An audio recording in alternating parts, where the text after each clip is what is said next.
सत श्री अकाल, तुसीं देख रहे हो द पंजाब टीवी ते मैं हां जज सिंह चाहल। बीते दिनी भारत दे विच दो महत्वपूर्ण घटनावां होईयां ने।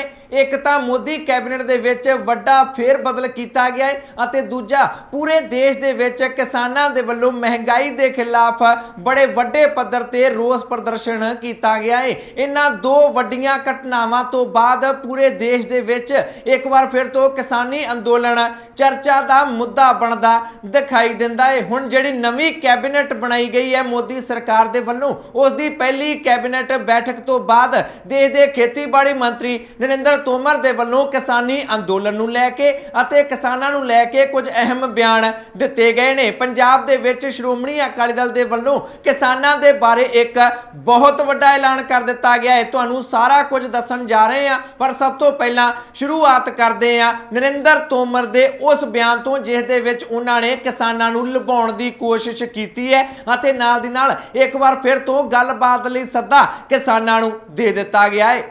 आंदोलन से संबंधित जो यूनियन हैं उनको मैंने एक बार नहीं अनेक बार यह कहा है कि कानून को रिपील करने के अतिरिक्त कोई भी प्रस्ताव वो लेकर हमारे पास आए, हम उस प्रस्ताव पर चर्चा करने के लिए तैयार हैं। दूसरा, हमने हमेशा किसान आंदोलन के साथ संवेदनशील रवैया अख्तियार किया है। हमेशा किसानों का सम्मान मोदी सरकार के मन में है। लगातार हमारी कोशिश है कि किसान समृद्ध हो, खेती आगे बढ़े, मुनाफे की खेती हो, किसान महंगी फसलों की ओर आकर्षित हो और किसान को सरकार की ओर से अधिकाधिक सुविधाएं दी जा सके। कृषि सुधार कानून भी इसी दिशा में भारत सरकार का एक महत्वपूर्ण कदम है और मैं समझता हूँ समय रहते किसान यूनियन को उसके महत्व को समझना चाहिए। तो आप सब ने देखा, जब से आंदोलन शुरू हुआ है तब से लगातार पैदावार भी बढ़ रही है, लगातार खरीद भी बढ़ रही है और दलहन और तिलहन की भी खरीद बढ़ रही है। और जहाँ के लोग आंदोलन में अधिक हैं वहाँ के किसानों को हजारों करोड़ रुपया उनके अकाउंट में इस बार एमएसपी पर खरीद करके पेमेंट किया गया है। मैं आपके माध्यम से किसान यूनियन के नेताओं को यह अपील करना चाहता हूँ कि वो गंभीरता से इन सब चीज़ों पर विचार करें, आंदोलन को समाप्त करें, चर्चा का माध्यम अपनाएं। सरकार चर्चा के लिए तैयार है। हालांकि नरेंद्र सिंह तोमर दे वल्लों अपने बयान की भाषा कुछ बदली गई है, पर इसका मतलब एक बार फिर तो वही निकलता है कि जेकर किसान कानूनां नूं रद्द कराउण तो इलावा कोई प्रस्ताव लैके आउंदे ने, कोई ऑफर लैके आउंदे ने, तां केंद्र सरकार उन्हां दे नाल गलबात करन दे लई तैयार है। पर केंद्र सरकार दे वल्लों अपनी कैबिनेट की बैठक दे विच एक बहुत वड्डा फैसला भी लिया गया है। AIF एग्रीकल्चरल इंफ्रास्ट्रक्चर फंड दे विच 1 लाख करोड़ तक का प्रावधान रख दिता गया है। भाव पूरे भारत दे विच असी मंडियां नूं मजबूत करन जा रहे हैं, जिहा दावा मोदी सरकार दे वल्लों कर दिता गया। मोदी सरकार कहती है कि किसानां दी फसल दी खरीद दे लई मंडियां नूं कमजोर नहीं किया जाएगा, सगों पैसा होर दे के उन्हां मंडियां नूं लगातार मजबूत किया जाएगा अते साडी सरकार लगातार मंडियां नूं मजबूत करन ते लगी हुई है। जेकर गल करिए पंजाब दे केंद्रीय मंत्री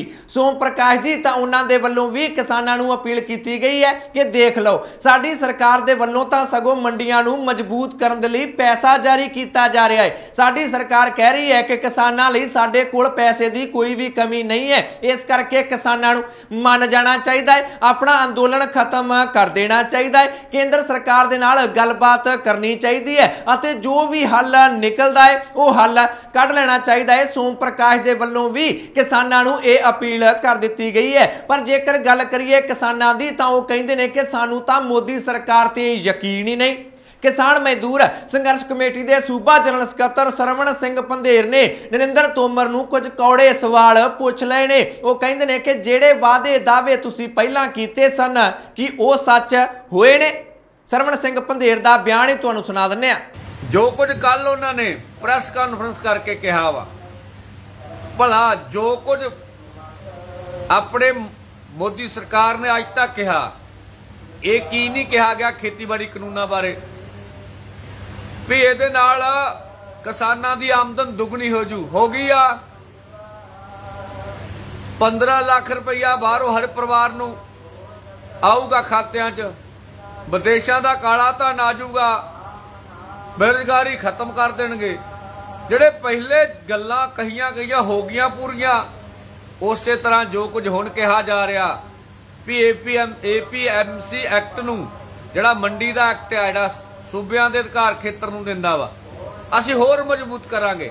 ਇਹਦੇ ਅਰਥ ਨਿਕਲਦੇ ਆ ਵੀ ਜਿਹੜਾ ਕੁਝ ਅੰਦਰ ਪਾਲ ਰਹੇ ਆ, APMC ਐਕਟ ਹੋਰ ਕਮਜ਼ੋਰ ਕਰਨ ਵਾਲੇ ਪਾਸੇ ਲੱਗ ਗਈ ਸਰਕਾਰ। ਇਹ ਤਾਂ ਹੋ ਗਈ ਕੇਂਦਰ ਸਰਕਾਰ ਦੀ ਗੱਲ, ਪਰ ਇਸ ਵੇਲੇ ਪੰਜਾਬ ਦੇ ਵਿੱਚ ਵੀ ਕਿਸਾਨੀ ਅੰਦੋਲਨ ਨੂੰ ਲੈ ਕੇ ਮਾਹੌਲ ਭਖਦਾ ਦਿਖਾਈ ਦਿੰਦਾ ਹੈ। ਹੁਣ ਸ਼੍ਰੋਮਣੀ ਅਕਾਲੀ ਦਲ ਦੇ ਪ੍ਰਧਾਨ ਸੁਖਬੀਰ ਸਿੰਘ ਬਾਦਲ ਦੇ ਵੱਲੋਂ ਆਪਣੇ ਜਨਮ ਦਿਨ ਤੇ ਕਿਸਾਨਾਂ ਦੇ ਲਈ ਬਹੁਤ ਵੱਡਾ ਐਲਾਨ ਕਰ ਦਿੱਤਾ ਗਿਆ ਹੈ।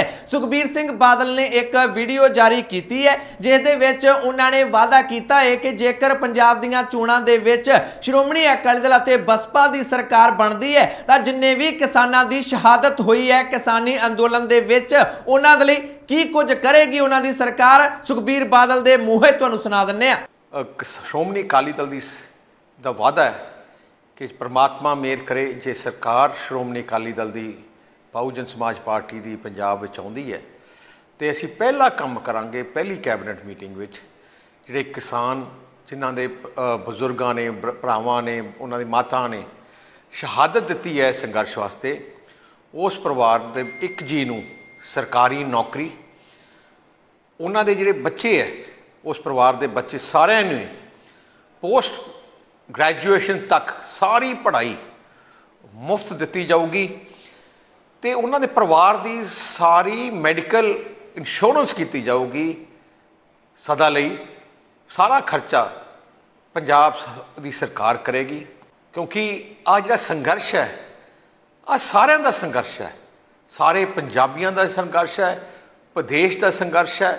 ਸੁਖਬੀਰ ਸਿੰਘ ਬਾਦਲ ਦੇ ਇਸ ਐਲਾਨ ਦਾ ਮਜ਼ਾਕ ਹੁਣ ਵਿਰੋਧੀ ਪਾਰਟੀਆਂ ਦੇ ਵੱਲੋਂ ਉਡਾਇਆ ਜਾਣ ਲੱਗ ਪਿਆ ਹੈ। ਕਾਂਗਰਸ ਅਤੇ ਆਮ ਆਦਮੀ ਪਾਰਟੀ ਕਹਿੰਦੀ ਹੈ ਕਿ ਇਹ ਉਹੀ ਲੀਡਰ ਨੇ, ਉਹੀ ਪੋਲੀਟੀਕਲ ਪਾਰਟੀ ਹੈ ਜਿਸ ਦੀ ਵਜ੍ਹਾ ਨਾਲ ਇਹ ਖੇਤੀ ਕਾਨੂੰਨ ਲਿਆਂਦੇ ਗਏ ਨੇ। ਪਹਿਲਾਂ ਇਹ ਸਾਰਾ ਪਰਿਵਾਰ, ਬਾਦਲ ਪਰਿਵਾਰ ਕਹਿੰਦਾ ਸੀ ਕਿ ਖੇਤੀ ਕਾਨੂੰਨ ਬਹੁਤ ਵਧੀਆ ਨੇ, ਕਿਸਾਨਾਂ ਨੂੰ ਸਮਝਾਉਣ ਦੀ ਕੋਸ਼ਿਸ਼ ਇਹਨਾਂ ਦੇ ਵੱਲੋਂ ਕੀਤੀ ਗਈ ਅਤੇ ਹੁਣ ਜਦੋਂ ਸਾਰਾ ਮਸਲਾ ਪੁੱਠਾ ਪੈ ਗਿਆ ਹੈ ਤਾਂ ਗੁੰਮਰਾਹ ਕਰਨ ਦੀ ਕੋਸ਼ਿਸ਼ ਸ਼੍ਰੋਮਣੀ ਅਕਾਲੀ ਦਲ ਦੇ ਵੱਲੋਂ ਕਿਸਾਨਾਂ ਨੂੰ ਕੀਤੀ ਜਾ ਰਹੀ ਹੈ। ਜੇਕਰ ਗੱਲ ਕੀਤੀ ਜਾਵੇ ਪੰਜਾਬ ਦੇ ਵਿੱਚ ਸਮਾਜ ਸੇਵੀ ਲੱਖਾ ਸਿਧਾਣਾ ਦੀ, ਤਾਂ ਉਹਨਾਂ ਨੇ ਤਾਂ ਪੰਜਾਬ ਦੀਆਂ ਸਾਰੀਆਂ ਹੀ ਸਿਆਸੀ ਪਾਰਟੀਆਂ ਨੂੰ ਇੱਕੋ ਤੱਕੜੀ ਦੇ ਵਿੱਚ ਤੋਲ ਕੇ ਰੱਖ ਦਿੱਤਾ ਹੈ। ਲੱਖਾ ਸਿਧਾਣਾ ਨੇ ਪੰਜਾਬ ਦੇ ਲੋਕਾਂ ਨੂੰ ਅਪੀਲ ਕੀਤੀ ਹੈ ਕਿ ਜਿੱਥੇ ਇੱਕ ਪਾਸੇ ਪਹਿਲਾਂ ਖੁੰਡਾਂ ਦੇ ਵਿੱਚ ਚਰਚਾ ਇਹ ਹੁੰਦੀ ਸੀ ਕਿ ਕਿਸਾਨੀ ਅੰਦੋਲਨ ਦਾ ਕੀ ਬਣਨਾ ਹੈ, ਉੱਥੇ ਗਿਣਤੀ ਘਟ ਗਈ ਹੈ, ਵੱਧ ਗਈ ਹੈ, ਮੋਦੀ ਸਰਕਾਰ ਕੀ ਕਹਿੰਦੀ ਹੈ, ਕਿਸਾਨ ਆਗੂ ਕੀ ਕਹਿੰਦੇ ਨੇ, ਪਹਿਲਾਂ ਇਹ ਚਰਚਾ ਹੁੰਦੀ ਸੀ। ਹੁਣ ਪੰਜਾਬ ਦੀਆਂ ਪੋਲੀਟੀਕਲ ਪਾਰਟੀਆਂ ਨੇ ਖੁੰਡਾਂ ਦੀ ਚਰਚਾ ਹੀ ਬਦਲ ਕੇ ਰੱਖ ਦਿੱਤੀ ਹੈ।